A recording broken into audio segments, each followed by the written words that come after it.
yang menyebabkan ototnya menjadi lebih kaku, tidak lentur lagi. Kalau pada pasien dewasa, kalian akan mendapatkan yang kita sebut sebagai COPD, Chronic Obstructive Pulmonary Disease. Pada pasien-pasien usia tua, biasanya sering sesak, jalan dikit sesak, bukan berarti dia asma, ya memang karena secara usia, saluran nafasnya sudah terjadi pembentukan jaringan parut. Slide. Nah, ini adalah patologinya. Terjadi hiperplasi dari otot polos, ada produksi cairan atau mukus, ada edema. Slide. Lanjut. Nah, ini adalah patofisiologinya. Pada saat terjadi pencetus, akan terjadi bronkokonstriksi,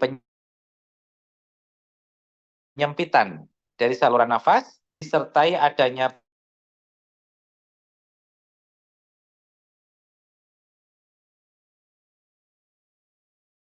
pembengkakan pada ketiga hal tadi akan menyebabkan penyempitan pada saluran nafas. Bisa dipahami ya? Kemudian, pada saat terjadi penyempitan itu akan terjadi tiga hal. Satu, ventilasi atau pertukaran udara tidak efektif. Sehingga terjadi hipoventilasi. Aliran oksigen menuju paru menjadi berkurang. Karbon dioksidanya menjadi penumpuk. Berikutnya terjadi hiperinflasi karena penyempitan tadi itu. Sehingga kerja nafas menjadi berat. Berikut juga terjadi adanya atelektasis. Atelektasis itu selayaknya kalian atelektasis itu berbeda dengan emfisema. Emfisema adalah suatu proses pertukaran udara yang mengalami penyumbatan tapi bersifat parsial. Artinya, udara bisa masuk 100%, ya, tetapi yang keluar hanya sekitar 50%. Tapi kalau atelektasis dia penyempitan total sehingga jadi kisut, istilahnya seperti itu paru. Kolaps. Nah, itu yang menjadikan problem. Slide. Untuk diagnostiknya, coba slide berikutnya. Nah, ini.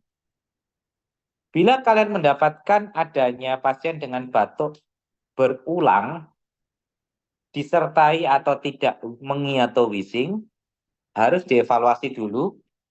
Apakah ini sudah bersifat kronis? Yang grafik sebelah kiri, kotak sebelah kiri. Apakah dia muncul terutama pada malam hari? Ada riwayat alergi atau tidak? Nah, itu harus dievaluasi dulu. Ya. Tetapi kalau kita kekhawatiran suatu proses ke arah TBC, lihat sebelah kanan, disertai adanya kesulitan pertambahan berat badan atau tinggi badan.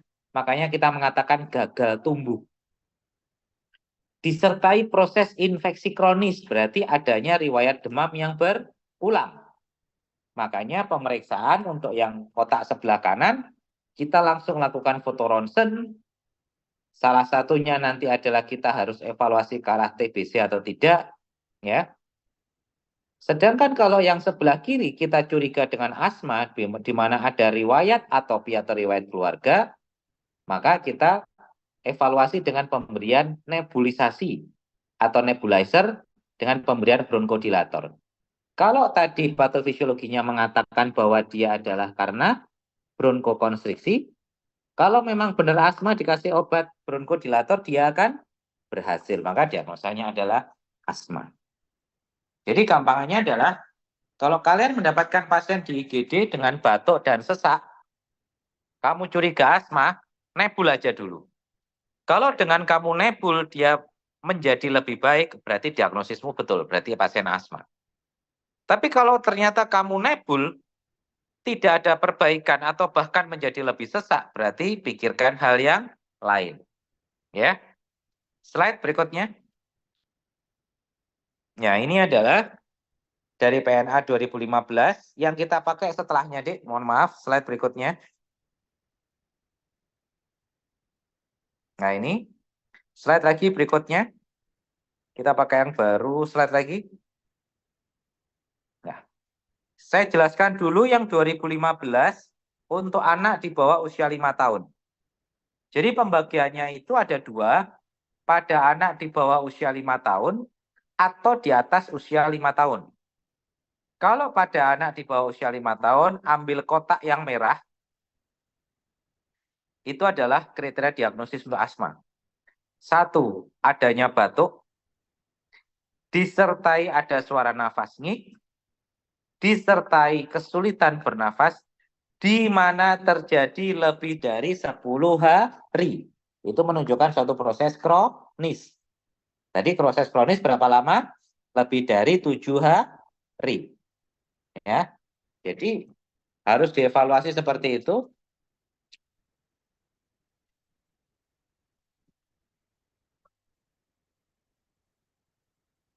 Terus berikutnya adalah, dan kejadian tersebut sering berulang. Lebih dari 3 kali episode per tahun. Disertai adanya riwayat alergi pada keluarga. Maka kalian akan mendiagnosa ini sebagai sangat mungkin asma. Artinya apa? Faktor alergi itu menjadi faktor utama. Coba kalian lihat kotak hijau dan kuning, terutama kotak kuning, dia batuk sering lebih dari 10 hari, lebih dari 3 episode, tetapi riwayat alergi pada keluarga dia negatif, itu hanya kita sebut mungkin asma.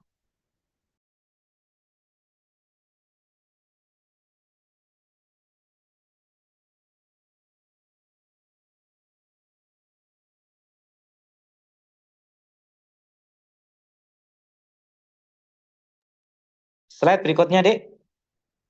Nah, ini untuk klasifikasi asma terdiri menjadi 3 hal. 1, berdasarkan frekuensi atau kekerapan gejala.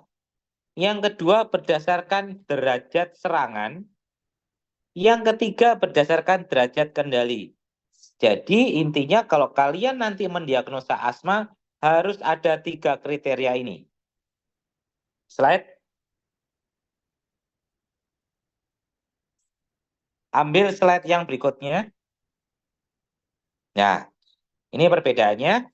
Yang kita pakai adalah yang 2015.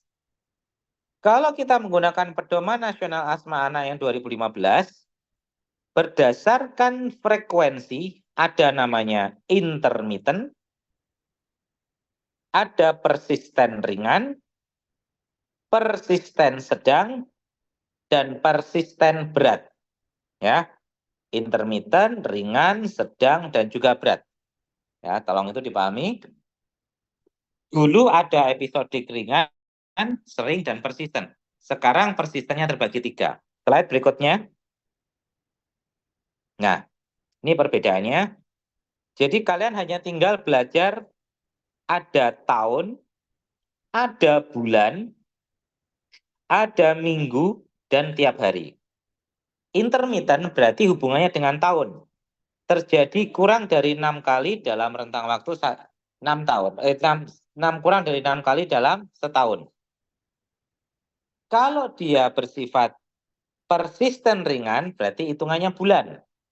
Lebih dari 1 kali per bulan. Kalau kita berbicara persisten sedang, berbicara kita minggu. Lebih dari 1 kali dalam 1 minggu. Kalau dikatakan persisten berat, tiap hari dia serangan. Bisa dipahami ya? Untuk mendiagnosis, intermittent, persisten ringan, sedang, dan berat. Tahun, bulan, minggu, dan tiap hari. Slide berikutnya. Nah, berdasarkan derajat serangan, ada 3. Ada ringan sedang, ada berat, dan ada yang mengancam nyawa. Atau ancaman henti nafas. Slide. Slide berikutnya. Oke. Kalian hanya tinggal belajar 3 poin yang di atas. Jadi kalau dia ringan sedang, pasien itu masih bisa duduk. Dia duduk, berbaring pun juga tidak ada masalah. Masih bisa diajak bicara dalam bentuk kalimat. Dan pasiennya tidak gelisah. Tapi kalau dia berat, dia itu harus duduk bungkuk dan dia nopang badannya. Kayak kalian tak suruh lari gitu, kan nafasnya jadi berat. Terus dia bicaranya terbata-bata atau hanya dengan kata-kata saja menjawab seperlunya. Dan mulai gelisah. Karena apa? Oksigenasi ke dalam otak menjadi berkurang. Itu adalah serangan nafas, asma serangan berat. Kalau yang ancaman henti nafas, dia akan letargi. Sadarannya sudah mulai turun, anak tampak mengantuk saja, diajak bicara sudah tidak respon. Ya, hafalkan itu aja. Yang lain kita bicara yang fase yang cepat saja. Jadi kalau kalian di IGD kan kita butuh penilaian sesuatu secara cepat. Ya, slide berikutnya. Ya. Derajat kendali, berarti ini hubungannya dengan kendali itu artinya dengan obat. Obat itu nanti dibahas di belakang ada dua. Ada reliever. Reliever itu adalah obat pereda. Jadi kamu sesak dikasih obat harus berkurang. Itu namanya reliever. Dan ada controller, artinya mencegah biar tidak berulang. Kalau derajat kendali berarti berhubungan dengan controller. Tidak terkendali, terkendali sebagian atau parsial, atau dia terkendali penuh dengan obat pengendali, atau terkendali penuh tanpa obat. Ya. Jadi misal nih pasien asma, dia dikasih karena dia sudah bisa menghindari pencetus alerginya, sehingga dia sudah jarang sekali serangan. Nah, kamu bisa mengatakan dia terkendali penuh tanpa obat. Seperti itu. Slide. Nah, ini yang berdasarkan derajat kendali. Kalau kita berdasarkan derajat kendali, lihat. Di situ kotak itu ada terkendali dengan atau tanpa obat. Itu artinya dia penuh, terkendali penuh. Kemudian yang sebelah kanan yang tengah, itu adalah terkendali sebagian. Dan berikutnya tidak terkendali. Caranya lihatnya apa yang paling gampang? Sebenarnya kalau mau evaluasi yang paling mudah adalah gejala siang hari, aktivitas terbatas atau tidak, dan malam hari. Jadi kalau dia siang hari itu gejalanya jarang sekali, kurang dari 2 kali dalam seminggu, kemudian aktivitasnya dia masih baik, malam hari tidak ada serangan berarti dia terkendali. Bisa dengan atau tanpa obat. Tapi kalau dikatakan sebagian, dia masih sering terbatas aktivitasnya, malam hari terkadang masih ada serangan, dan siang hari pada saat dia aktivitas, itu masih membutuhkan obat, baik lebih dari 2 kali dalam 1 minggu. Itu artinya dia terkendali sebagian. Kalau tidak terkendali, ya semua itu tidak terpenuhi. Paham ya? Jadi paham. Jadi pelajari seperti itu aja, biar enggak pusing, hafalin. Slide. Nah, ini adalah laboratorium yang harus diperiksa. Karena pasienmu itu satu, dominan adalah faktor alergi, pasti yang dievaluasi adalah tes alergi, pemeriksaan eosinofil, pemeriksaan imunoglobulin E. Itu adalah utama, karena dia faktor pencetusnya adalah alergi. Yang nomor 2, kita juga bisa menyingkirkan faktor pencetus infeksi. Maka pemeriksaan darah lengkap perlu. Berikutnya apa? Menyingkirkan kemungkinan yang lain, misal TBC, periksa dahak. Ya. Slide berikutnya.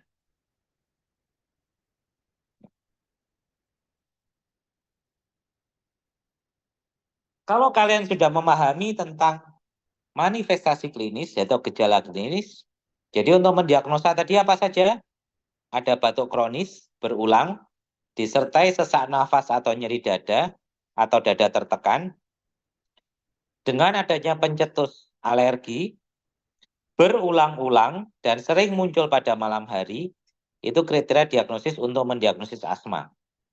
Ya. Berdasarkan klasifikasi apa?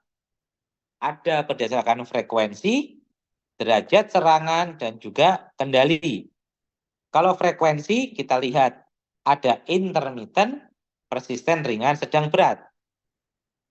Kalau intermittent hubungannya dengan tahun, persisten ringan hubungannya dengan bulan, kemudian minggu dan hari. Persisten berat artinya dia serangan tiap hari. Kalau derajat serangan, ada ringan, sedang, ada berat, dan ancaman henti nafas. Perbedaannya apa tadi? Bicara dalam kalimat atau tidak, pasiennya dia masih bisa duduk baik, atau duduk bertopang, kalau duduk bertopang masuk berat, dan yang berikutnya gelisah atau tidak. Kalau pasien sudah gelisah, bahkan dia letargis, berarti masuk pada ancaman henti nafas. Ya, kalian pahami itu? Berikutnya adalah kita berbicara mengenai tata laksana atau terapi. Kalau terapi berarti poinnya adalah pasien datang dengan sesak, ya berarti harus segera dikurangi sesaknya atau kita perbaiki sesaknya. Dan berikutnya, kalau pasien itu setelah anamnesis didapatkan sering berulang sesaknya, berarti kita harus memberikan obat kontrol agar dia tidak sering berulang. Poinnya hanya itu. Ya. Sehingga terapi itu berdasarkan apa? Derajat serangan, derajat frekuensi. Ya. Slide berikutnya. Nah, ada reliever, ada controller. Reliever biasanya kita berikan beta agonis, kerja pendek, antikolinergik ataupun steroid. Kalau dia controller bisa kita kasih steroid inhalasi, ada gabungan, ada pemberian teofilin atau antileukotriene. Jadi lebih bersifat imunologis. Kalau untuk obat-obat controller. Slide. Nah, reliever ada namanya beta agonis. Golongannya salbutamol, ini yang sering kita pakai. Kalau kalian tahu merek, beberapa merek, ada Ventolin, ada Velutin, itu isinya adalah salbutamol. Ya. Kemudian kalau preventer atau controller, salah satunya adalah steroid, inhalasi kortikosteroid. Slide berikutnya. Nah, ini adalah beberapa long acting beta agonis, ada Formo, Salmo, Balbuterol. Ya. Lanjut. Nah, ini cara pemberian obat, bisa oral atau bisa inhalasi dengan cara pemberian nebulisasi, nebulizer. Slide. Lanjut. Lanjut. Saya jelaskan yang di belakang. Lanjut. Berikutnya adik, lanjut. Nah, ini. Oke. Saya tadi menyampaikan ke kalian, berarti terapi itu berdasarkan salah satunya derajat serangan. Kalau kita berbicara mengenai pada derajat serangan, tadi ada apa? Ringan, sedang, ada berat, dan ada ancaman henti nafas. Apapun gejalanya, apapun dia tipe serangan, selalu nomor satu adalah ABC atau BAC, breathing airway sirkulasi. Kita berikan oksigenasi dulu. Jika SpO2 kurang dari 94, kita berikan 1-2 liter per menit. Kemudian, pemberian terapi pertama adalah pemberian beta agonis, yaitu salbutamol. Paham ya? Yang kalian harus ingat itu yang poin 2, yang titik 2. Nebulisasi dapat diulang sampai 3 kali. Ingat-ingat itu?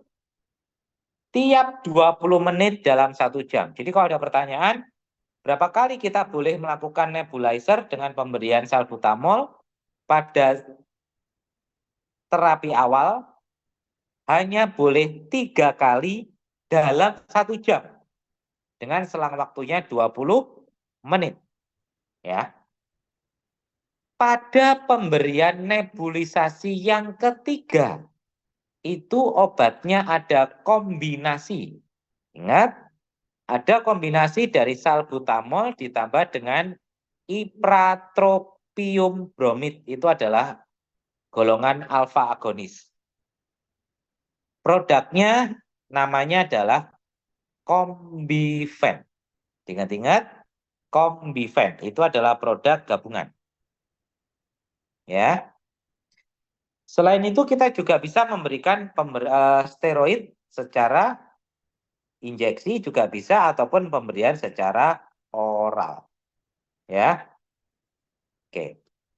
Ingat-ingat terapi awalnya adalah itu.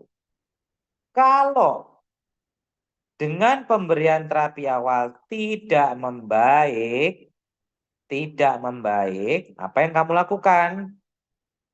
Atau kalau pasien itu datang dengan berat atau ancaman henti nafas, yang kalian lakukan adalah langsung oksigen terpasang. Kalian tidak menunggu nebulisasi sampai 3 kali, tapi nebulmu langsung kamu berikan kombinasi beta agonis dan ipratropium bromid atau yang kita sebut Combifen. Ingat perbedaannya ya, Dek. Kalau kalian dapatkan pasien serangan asma berat atau henti nafas, boleh langsung Combifen. Tapi kalau dia asmanya masih ringan sedang, coba dulu dengan salbutamol atau Ventolin. Yang ketiga baru pakai Combifen atau gabungan. Terus steroidnya harus yang injeksi. Ingat itu?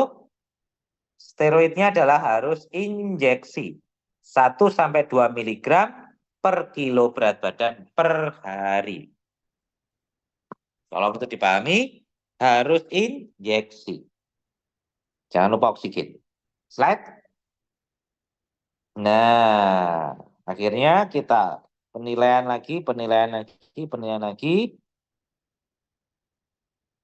Pada kondisi asma berat, bila dia tidak ada perbaikan, lihat kotak yang biru, tulisannya berat, biasanya diberikan aminofilin. Tapi harus hati-hati, pemberian aminofilin punya potensi menyebabkan hipotensi.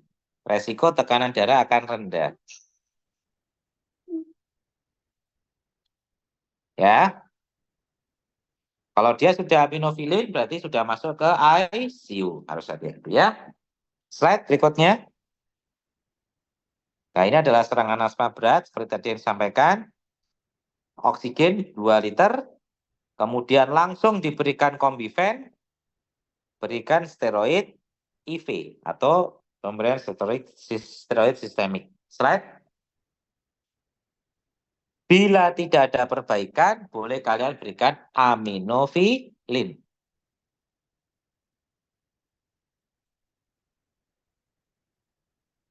Slide.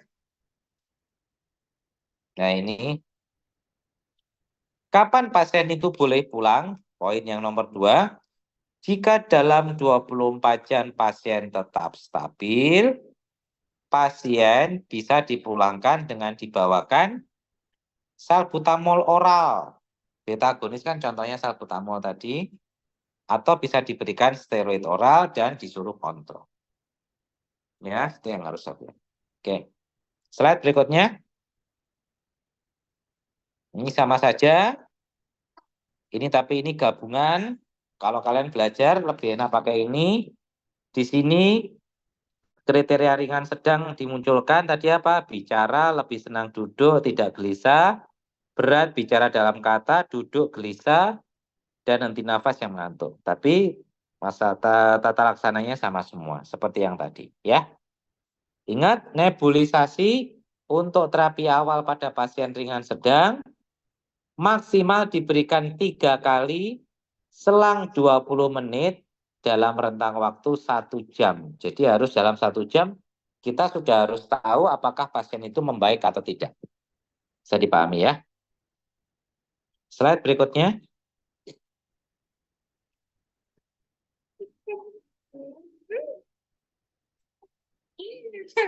Lanjut, ini sama aja lanjutan tadi. Slide berikutnya. Ini kalau mereka yang pada anak-anak di bawah usia 5 tahun, sama saja. Sebenarnya secara umum, perbedaan usia ini tidak ada perbedaan sama sekali. Aman. Lanjut.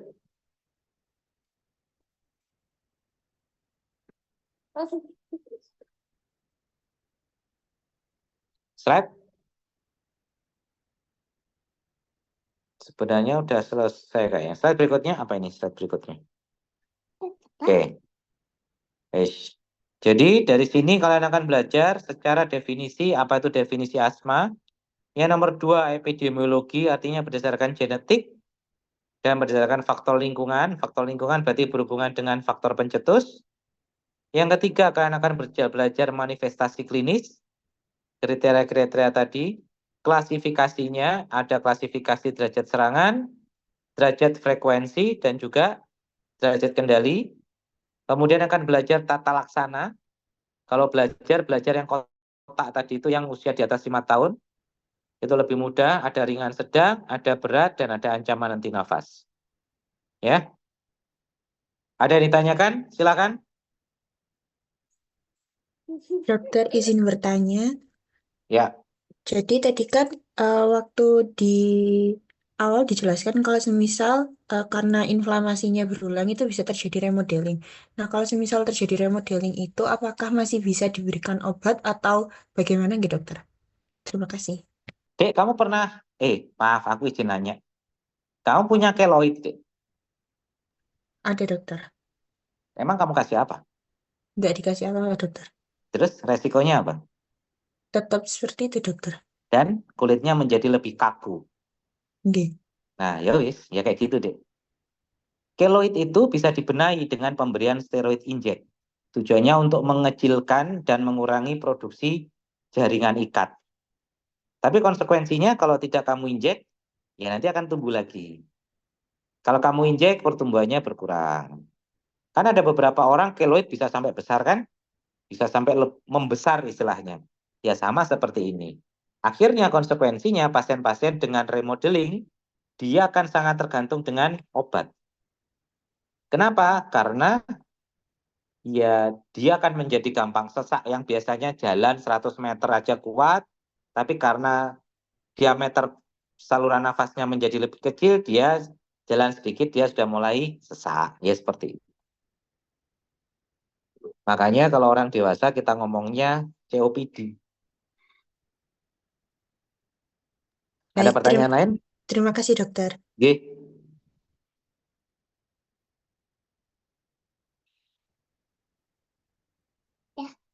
Ada pertanyaan lain dari teman-teman yang lain?